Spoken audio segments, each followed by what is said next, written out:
Bonjour à tous, on se retrouve aujourd'hui pour une nouvelle présentation d'un smartphone. Aujourd'hui, un smartphone de la marque Elphone, la marque plus ou moins la marque du moment, on peut le dire, hein, puisque quand même pas mal de modèles qui sont sortis, qui vont sortir, qui sont quand même plutôt intéressants.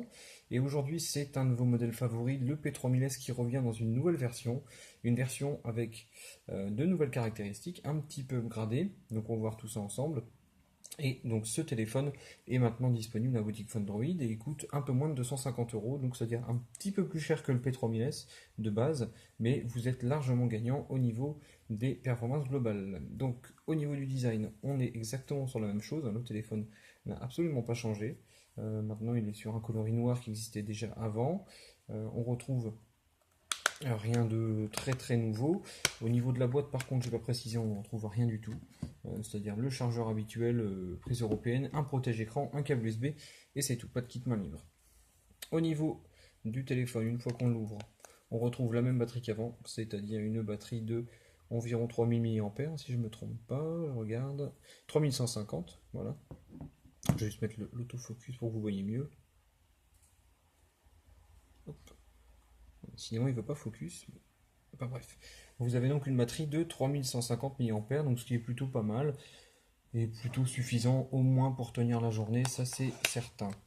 Alors pour le reste, on retrouve deux emplacements pour carte SIM et un emplacement micro SD. Vous retrouvez le capteur photo de 13 millions de pixels avec un flash et ici le capteur d'empreinte digitale, donc la feature du moment, on va dire, c'est quand même quelque chose que tous les fabricants mettent dans leur téléphone. C'est pas forcément extrêmement utile, mais en tout cas, ça a le mérite d'être là. Maintenant, reste à voir si ça fonctionne bien.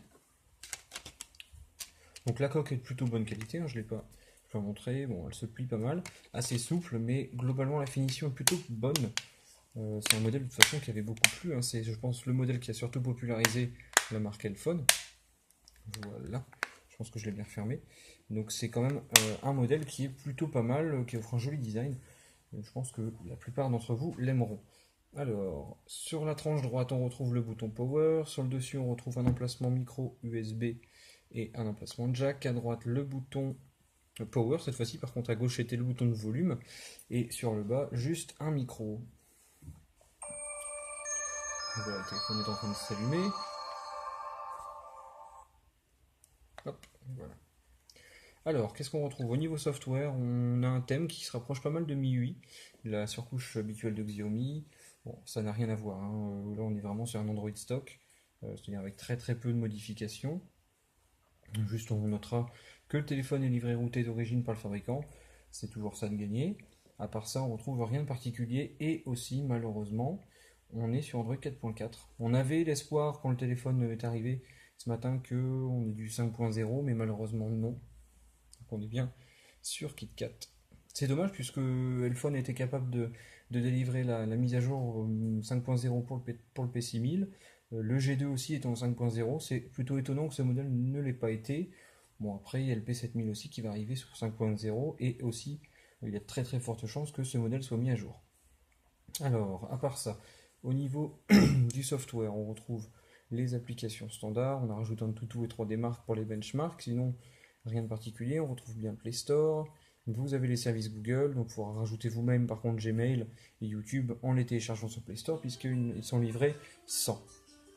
Alors, à part ça, qu'est-ce qu'on retrouve de bon? On va aller dans les paramètres pour montrer un petit peu tout ce qui est gestes rapides, etc., puisque c'est quelque chose en général qui est plutôt apprécié.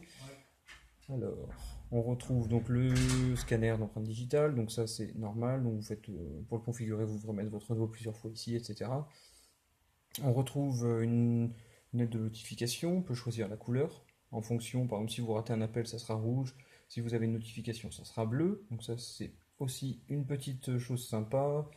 Et sinon, au niveau des gestes, on a le double tap par exemple, pour hop, on appuie deux fois, et ça réveille l'écran si le téléphone est éteint.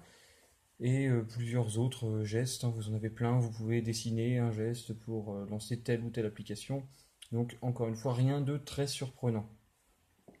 Au niveau des benchmarks, et c'est ça qui vous intéresse, on va commencer par Antutu. Je pense qu'il n'a pas sauvegardé le score, voilà. Donc j'ai un screenshot que je vais vous montrer. Voilà, avec un score de 39 000 points, presque 40 000. Pour le processeur qui est embarqué, c'est plutôt pas mal. On est sur un score qui est plutôt presque haut de gamme.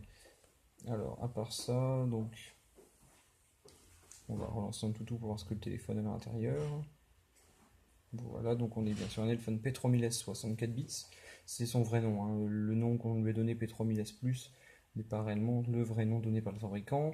Le processeur, c'est un MediaTek MT6752, un octa-core 1,7 GHz et 64 bits, mais pour ça, il faudra attendre donc Android 5 pour pouvoir l'utiliser. La puce graphique, c'est une Mali T760.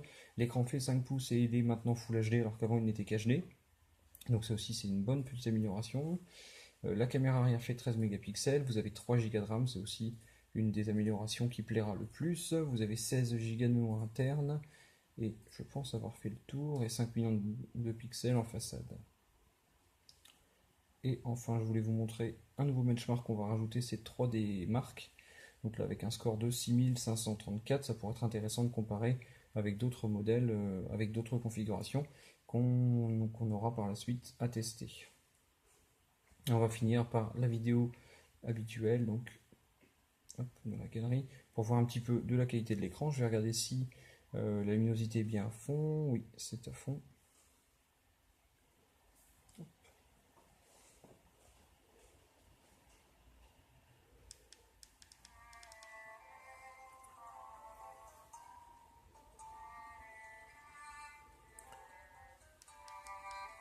Alors le son, c'est pas extraordinaire, hein, je vais mettre à fond pour voir. Alors, le son est juste correct, sans plus. Par contre, l'écran est plutôt pas mal, hein. On est sur un écran qui est plutôt bien éclairé, plutôt lumineux, plutôt contrasté. On est dans la moyenne, hein. Je pense qu'on n'est pas dans les meilleurs, on n'est pas dans les plus mauvais, on est vraiment dans la moyenne, donc c'est pas mal. On va dire que pas mal, mais peut mieux faire. Au niveau des angles de vision, c'est pareil, c'est pas mal, sans plus. Dans tous les cas, ce téléphone est vraiment mis plutôt, on va dire, sur son rapport qualité-prix que sur ses performances brutes ou sur son écran, par exemple. Ça sera plutôt le P7000 qui sera le plus intéressant si vous cherchez du haut de gamme, ça c'est certain. Je pense que j'ai fait un bon petit tour en tout cas de l'appareil. Donc moi je vous dis à bientôt pour une prochaine vidéo. Et comme j'ai dit, donc ce téléphone coûte à peu près 250 € dans la boutique Fundroid. Voilà, je vous dis à bientôt pour une prochaine vidéo.